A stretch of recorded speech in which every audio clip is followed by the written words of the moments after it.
यार मुझे समझ नहीं आता मेरा हस्बैंड अच्छा है या बुरा.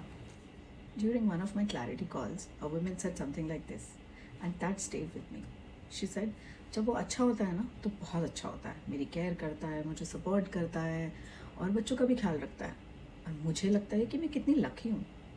बट देन अगर उसके ऑफिस में कुछ हो जाए, किसी बात का उसे स्ट्रेस हो, तो सडनली मुझे ही उस स्ट्रेस की कीमत चुकानी पड़ती है.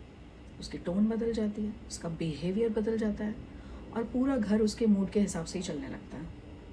And you know then she asked me something which I am sure आप में से बहुत सारे लोग यही सोचते होंगे, मैं कितना कुछ टॉलरेट कर रही हूँ या कहीं मैं ही तो ज़्यादा ओवर रिएक्ट नहीं कर रही हूँ.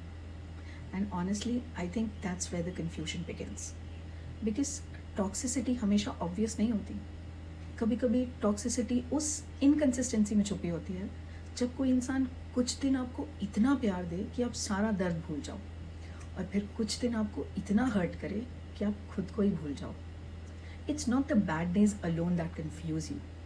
It's the constant switching between the good days and the bad days.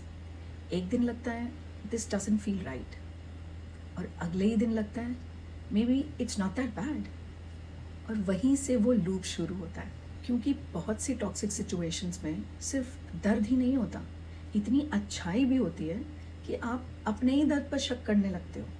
You stop asking what is happening to me and start asking maybe it's all in my head, मुझे ही सिर्फ ऐसा लग रहा है. And that's often the most dangerous part of all. And you know there is a difference between someone having a bad day and you having to pay the price for it.